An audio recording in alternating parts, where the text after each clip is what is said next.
Welcome back, everyone, to this week's episode of Disciples of Tomorrow. This week, we're going to be talking about Ether 6 through 11. We're getting close to the end. I can't believe it. Yeah, Uh, it's wild. how are you doing today, Joe?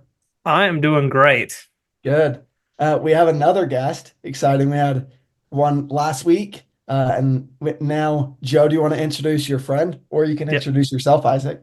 yeah. This is Isaac. We're companions on the mission. Nice. Isaac, if you want to introduce yourself. My name is Isaac. I was friends with Joseph on the mission, like you just said. Um, Joseph just kind of reached out to me recently and told me about how he has this podcast. And I was like, oh man, I'm honored to be the guest, the special guest on Joseph's podcast. Um, I'm just happy to be here and contribute what thoughts I have. So Love hey, that. We appreciate it. We're looking forward to it.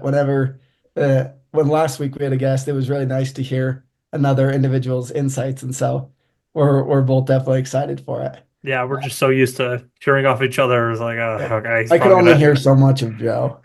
he's probably gonna talk about the tree of life again. It's like, Just imagine living with Yeah. him, If you left his bring up the wife. tree of life again, I swear. Granted, I could never stop talking about the tree of life myself, but Well, you're gonna fit in with Joe because he talks I about talk about like everything. every week. I'm like, hey, you want to know something? This relates to the tree of life. Yeah. I So I personally like to talk about the chapters that were instead. Just kidding. Uh, uh, like normal, Joe, the expert on the background, will share what's happening in these chapters real quick. So the we're gonna keep it real short because these chapters are kind of crazy. There's a lot of history For sure. the Come Follow Me does the math for me, so I didn't have to do it. But it says 28 generations are in these few chapters, which Crazy. lots and lots of history. Um, there's a lot. Chapter 6, they get to the Promised Land and they put a king in charge, even though they aren't too happy about it. Kings, as we see from these chapters, don't turn out too well. There's a lot of wickedness, a lot of good times, a lot of bad times, just crazy parts. There's multiple times where they almost get completely wiped off the face of the earth because they just will not change their ways. And yeah, so lots of stuff going on in these chapters, but that's pretty much it. I'm gonna keep it real short and sweet because there's a lot. If you want to know all of that, you can read chapters 6 through 11 yourself. So Yep.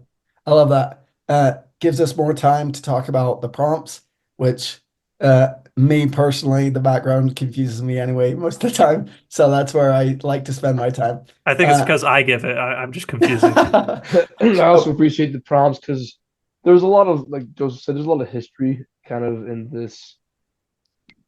these passages, but then the prompts come in, they're like, here's the spiritual things we can pull out from True. history, albeit the history teaches a lot of lessons as well. Yeah. no, yeah, I completely agree.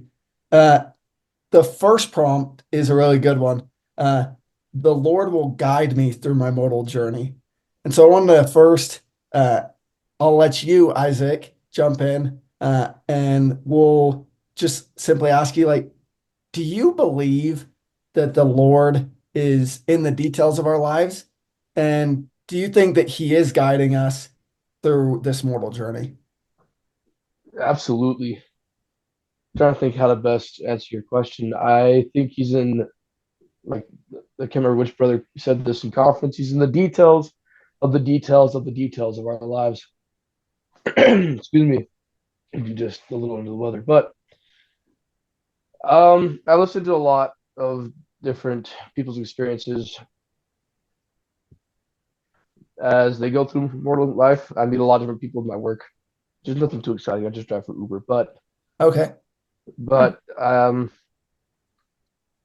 realized through maybe just talking to people and hear people's experiences that our mortal sojourn, I believe, is a very specifically designed event that God perfectly designed it to maintain our agency, but place us in a position for the most optimal growth.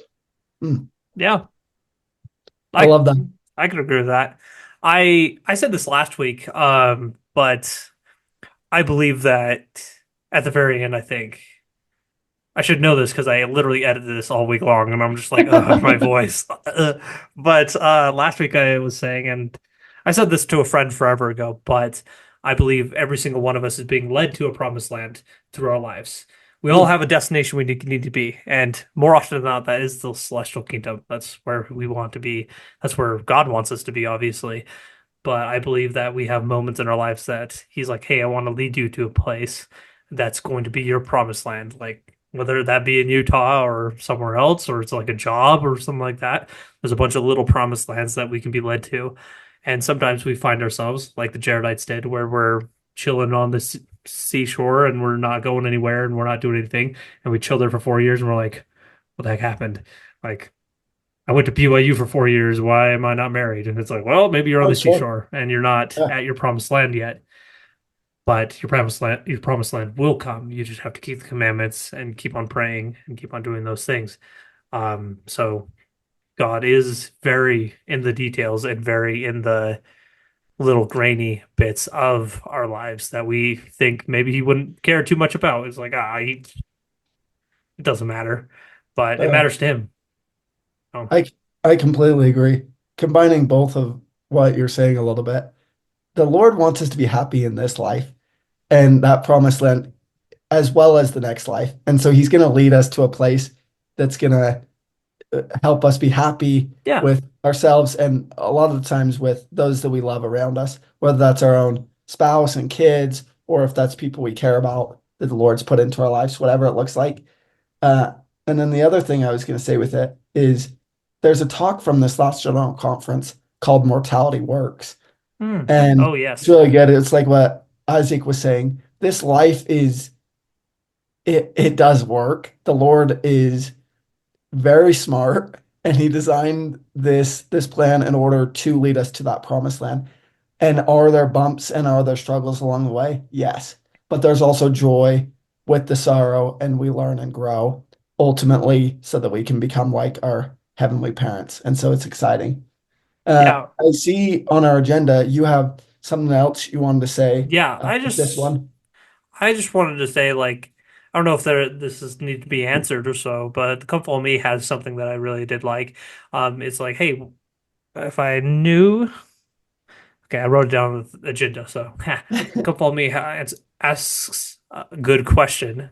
What has the Lord provided that lights your way like the stones in the Jaredites' barges? And it compares like, hey, like what would the wind be comparable to like in our lives? What would the barges be? These people in the Jaredites were in the barges for like over 300 days. Like, and I would lose my mind in a 100%. dark, trapped environment with my family for literally a year. And the only light is when we open up this little thing and like we could breathe. And I think that with the Jaredites, we can learn from them because they solely had to rely on the Lord. Like it wasn't like the Nephites that they could sail and they could steer. The Jaredites had to rely on the Lord. It's an The interesting the perspective I wind hadn't thought about. had to push them. Mm, They had to check the water to make sure they could breathe. So like I'm sure there was moments where they're like, we need air like right now. So the air, like oxygen, the light obviously in the barges, all of it, them being pushed all from the Lord. Very humbling experience for them, which I think is a cool thing that the Compalmi points out. oh, yeah, there's a lot of different things that the Lord provides nowadays that will Yeah, light our way.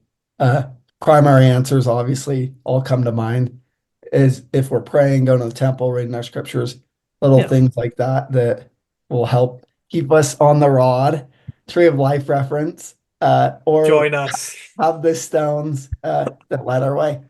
Yeah. Isaac, So. did you have any other thoughts with that section? I like to add just a quick comment. Yeah. I received a blessing the other day. I was set apart for my calling, but the Elder Corps president closed the blessing saying, "You do not need to be afraid of the future." Mm, I kind of appreciate that because like that's kind of the application in the to this lesson. I got the point and then the application, but um, I think that's the big application for me is that we live because we have standings with the Lord. He's given us everything we don't need to be afraid of Mm. what's coming, regardless of what it may be. Yeah, true. I love that. That's way cool. Oh yeah, I definitely love that. That's a great way to end that prompt. I'm definitely going to be pondering about that for the next few days. Thanks, Isaac. And we're going to go into the next topic that Joe knows that I need directly. We're going to read Ether 6:17. And they were taught to walk humbly before the Lord, and they were also taught from on high. That's the prompt. Walk humbly before the Lord. Why do you think the Lord asks us to be humble, Isaac? I think it's a prerequisite to teachability. Mm, Um, and the Lord, that, like we had covered just previously, the point of mortality is to be taught. We are here for a very customly designed learning experience, and so if we're kicking against the pricks, the Lord uh, will do His wonders in your life to make you humble if you are choosing not to do it beforehand. I think that's kind of like I said, the purpose of this life and why walking humbly before the Lord is so important to Him, just so that He can take us where He wants us to go. I Yeah, completely agree. I love that. The For this, like walking humbly is like we're all told to be humble. And Zach, I wasn't gonna say it, but No, I beat you to it. This is why I don't let you make fun of me because I just make fun of myself first. I think we all need to be humble. Some of I us need to more be than humble. others, You need to work on other things. I'm a good enough friend. I won't bring them up. like reading. Anyway, what I was gonna say is throughout Scripture, the Holy Writ, what do we find the Lord calling people? He calls Moses, who has speech issues, and Yeah. Aaron has to talk for him. Jesus calls a bunch of fishermen. Like all these stories, kids being talked to, Joseph Smith, 14, or so many stories of these like the most humble of people being called. And why is that? Because they're the only ones that listen. The Pharisees and Sadducees, they weren't going to listen. They're like, nah, this guy, he's a nobody. Why is he doing miracles? He's obviously of the devil. It's like blind guys like, hey, like, I don't know if he's from the devil, but I can see now, so I'm just saying. Like, so I think we have a lot of examples, not just the Jaredites, but throughout the scriptures of people being humble and being led to and becoming leaders. Obviously, the next chapter is about that, but or next section is about leadership and humility. I think is a huge prerequisite For of sure. becoming a leader because obviously Jesus Christ is the most humble person there ever was. He had For all sure. power in all the universe, and he let people spit on him. He let people drag him through the city with bearing a cross. He let people whip him and put a crown of And thorns on him. he did things like wash feet, Yeah, which and he was washed people's feet. His apostles like, we should do this for you, and he's like, no, sure. no. Which I think in with the Jaredites in particular, we get to see them through the 28 generations that are in these chapters. That we see the kings that were humble and they followed righteously. That there wasn't any wars, there weren't captives to people, and the people who kind of rebelled, they ended up becoming captive, and in many instances, almost destroyed their whole civilization Yeah. because of their wickedness. So. Mm. Yeah. I was thinking about this earlier today when I was at church. Something that for me, I've been blessed with spiritual gifts like everyone has, but there are certain things that I look at and I have seen in others, and I'm like, oh, that would be really cool. Elder Holland, or is it President Holland?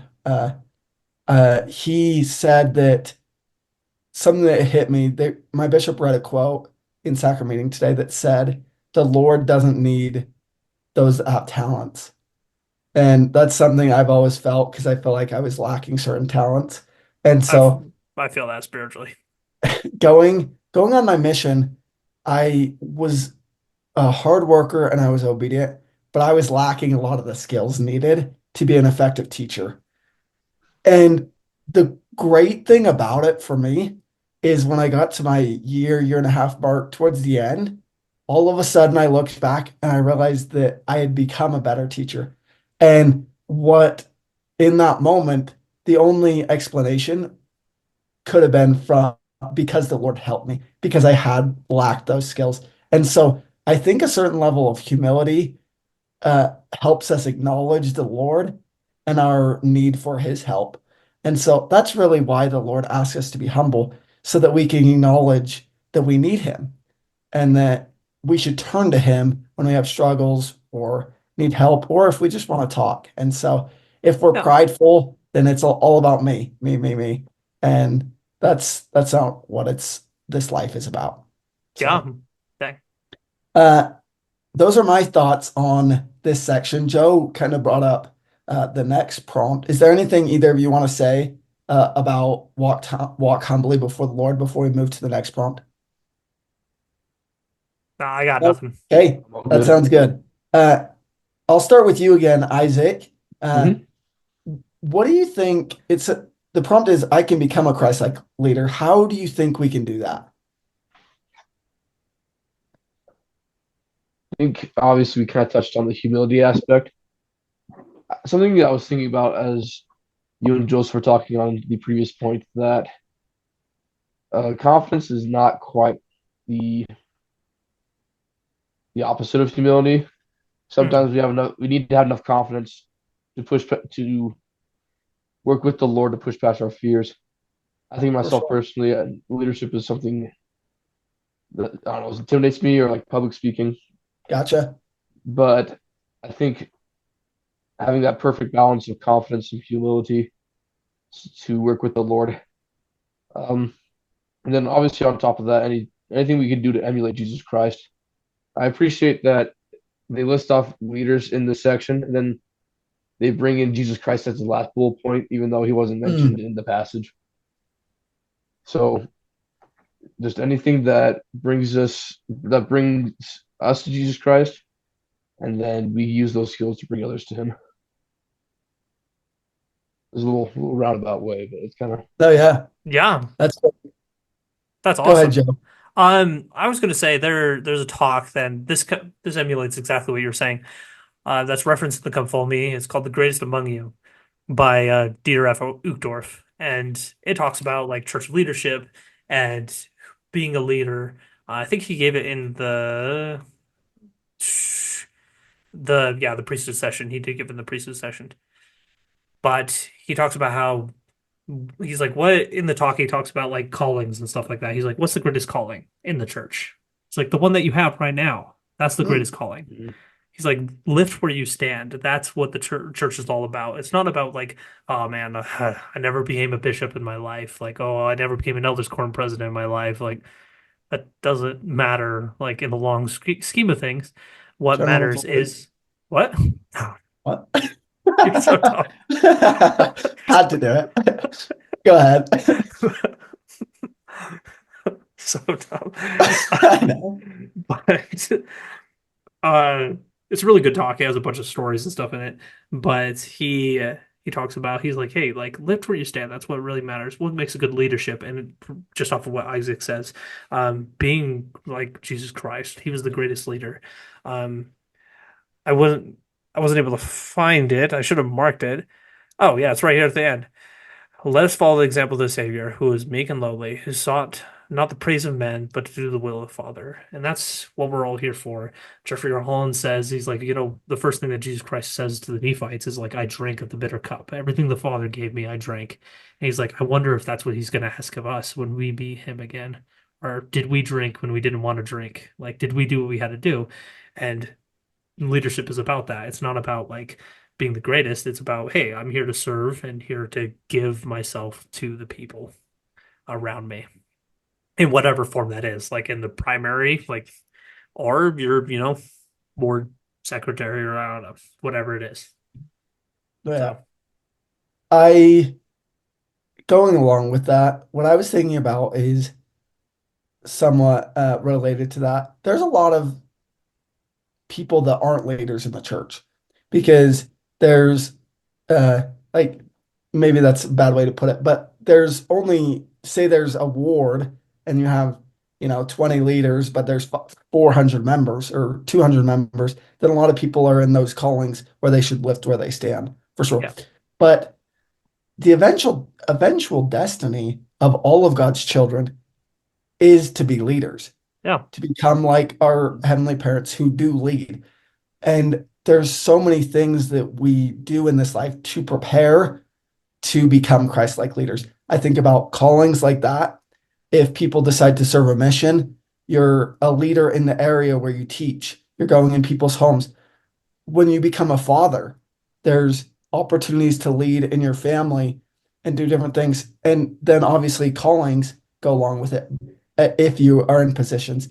But I think you just keep practicing and relying on the Lord. Learn as much as you can.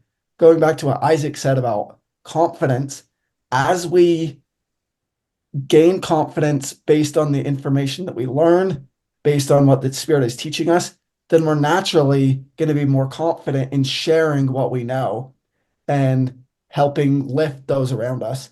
And that's what leaders do. Yeah. And going back to Christ and his example, what leaders really do is serve. And so getting up and saying, this is how it's done, you do this, isn't leadership all the time. It's the one that's helping fold the chairs up after elders quorum. It's the one that is going to visit someone that's lonely. That's leadership, ministering one by Yeah. one. I sorry, this reminded me of the story this from this talk. But there were in Uchtdorf's talk, he talks about how this stake president was in charge of this whole festival they were making for the pioneers, and like they were gonna have this huge parade through the town and everything like that. And right before the parade, the stake was reorganized and he was released. And they're like, "Hey, we need people to come and like volunteer their time." And he was the one that like set up everything. He was a part of that like whole entire thing. But he's like, "Oh, I volunteer." And then the day of, he shows up and they gave him uh, a shovel, and he's meant to follow the horses and scrape up any excrement that fall. And it's like, and he did it, and he was very happy to do it. And I think that is a good example of what, sometimes we're like, I want to, I look at me and my bad self, but I like that the talk does say that it's like, hey, if you do that, like if you're like, hey, look at me, you get that's your reward. But doing it For sure. because you want to and you want to serve people, that's where the rewards are built in heaven. So, yeah, just a quick little tidbit. Yeah. I wanted to touch on the idea of confidence. I think something big that I've heard a lot recently is covenant confidence. Mm. So I think we can kind of extend that to confidence in the priesthood, whether it pertains to like in our callings, we're set apart by the lead, like either set apart or ordained to a Yeah. position, and that we can have confidence in the Lord that He will honor that ordination or that setting apart, that we can be filled with the priesthood power accordingly. So I think that kind of builds into this idea that about confidence in leadership is just also confidence that the Lord has set up the priesthood on the earth that is meant to empower us and to perform His miracles on the earth. I love that. I think it was Thomas S. Monson that said, like, the Lord doesn't qualify it. No, called to qualify. He qualifies the called, Yeah. or something to that. I didn't say it right, Basically. but it's basically that. If I was a Um, missionary, I believe that's to be true. yeah, They never really call me, man. That's yeah, true. We all need it. agreed. Like, I definitely was not, no skills. There's a Unlike, difference between relying on the Lord and degrading yourself too. that's That's why I that's prefaced a little bit. I don't have a ton of spiritual gifts. I have some. You're you're just like, like, I'm terrible. I'm nothing. Yeah. It reminds me of Doctrine and Covenants 82:10. To I, the Lord, am bound when you do what I say, but when you do not what I say, you have no promise. Going back to what you're saying, Isaac, this confidence that we have as we keep our covenants, as we turn to the Lord, then we know that He'll keep His promises with us, and because He's perfect and will do so. But I'm gonna ask Joe for this next prompt a question, and then we'll go to you, Isaac, for a follow-up. The Lord does not work in darkness is the prompt. Why was this included in the Book of Mormon? There's a lot of secret combinations, a lot of evil. Why do you think the Lord decided, hey, keep this in? I love that you think I know stuff, but I don't. I'm not I asking you to tell me the exact reason. I'm asking you to make a guess. opinion. Uh but God is a God of light, I think, is a simple answer. I mean, in the Lord wants us to do things in darkness, like pray to him in our closets and our secret places, but not to be in secret combinations and stuff like that against others. And that's like that wasn't a no, that's a big no. But God is a God of light. What happens when Jesus Christ left the planet? There's 3 days of darkness over here. Like True. that he was the light of the world. And everything he wants for us is going to be out in the open for us to learn and for us to grow from. We are all but plants in his with little seeds of faith that need light to grow. And them falling into ferns and everything to be drowned out by darkness is not how we will end up growing that faith, I think is the first thing that comes to mind. Um, yeah, Yeah. I think that's kind of With that, I think part of it could be too, he wants us to recognize that there is evil in the yeah. world and how we can avoid that. It's so that we can turn to the light. But Uh, if a God wants you to come back to him and he took all knowledge away from you, he's like, okay, hide and seek, but you're not going to remember that I'm hiding. Okay, good luck. And then he runs off. He's not going to do that. He's like, I'm going to put every opportunity for you to yep, learn about me in your path for you to learn. And I'm going to be here with open arms to receive you. And so he's made it very clear that he's there and wanting to for us to learn and grow and yep. stuff like that. So, Back to the first one. He's in the details, like Isaac was saying. yep. And you talked about light.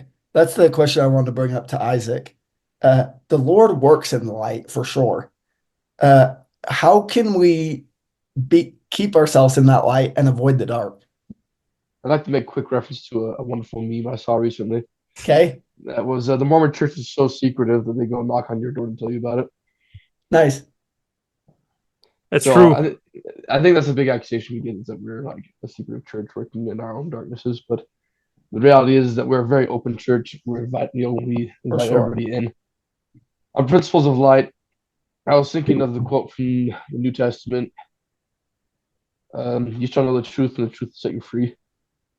So, and I'm also thinking about something Joseph Smith taught that in order to have faith in his salvation, we need to understand and know the character of God. Mm, So, because God is the being of the most light in all the universe, and He is the being of the most truth, and truth and light can be used synonymously. That the more that we know of Christ through study, and then the more that we know of Christ through experience, is what keeps us in that light.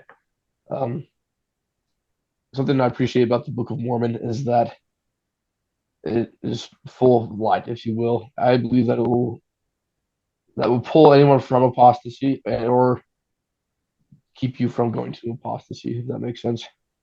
And all apostasy is just a lack of light in your life. for sure.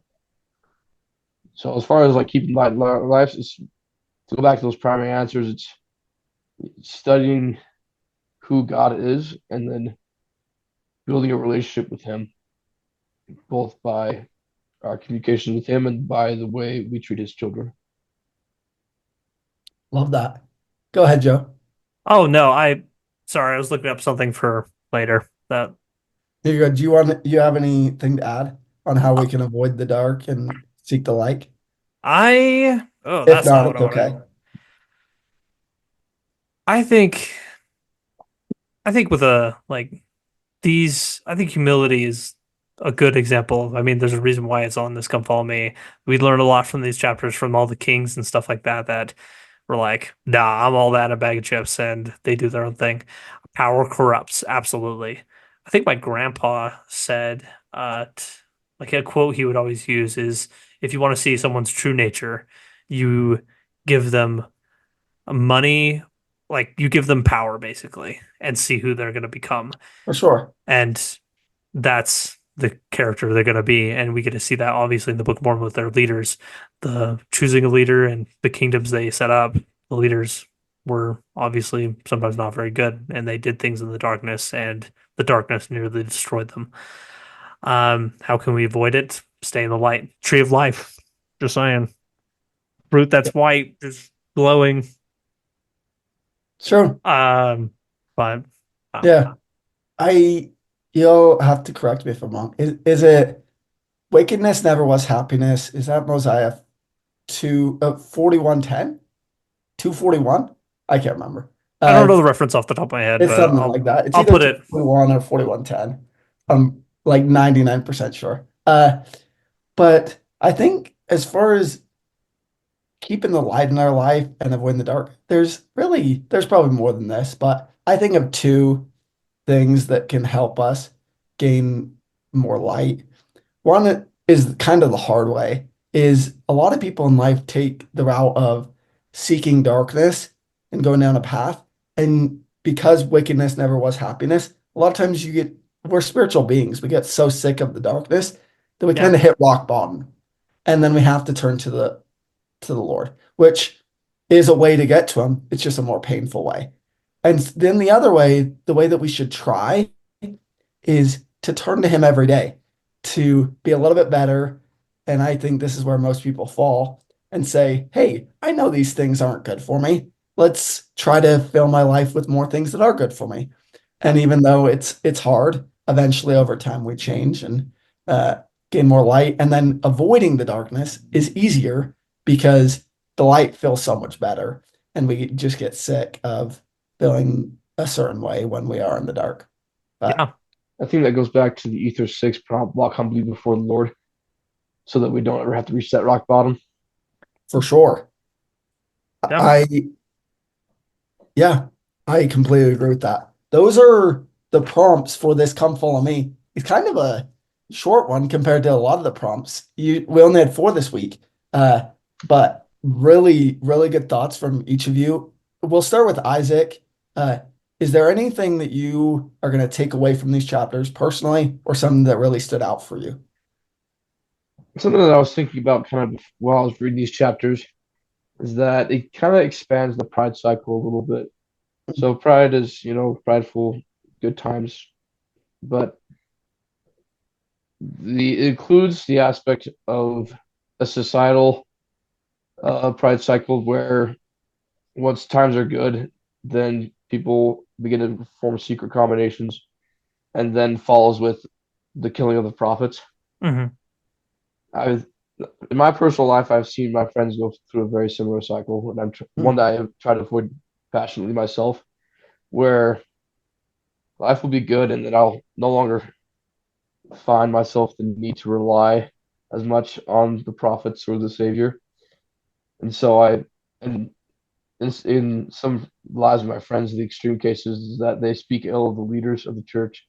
Mm. In a sense, they, first had their own secret combination with themselves about the views of the church, and eventually they just are outright discrediting the prophets. But the joy of reading the Book of Mormon is the reality that if I read the Book of Mormon and apply what it says in my life, I can avoid that cycle and continue to walk in the light of Jesus Christ. That's kind of the takeaway that I had upon my mind in these That is chapters. a perfect takeaway. Thank you, Isaac. Joe, you want to go? Yeah. Do you think we're gonna have time for both of us to I think finish? so. Go ahead. Okay. We'll see. Okay. So I really like that. Secret combinations with yourself. That's freaking fire.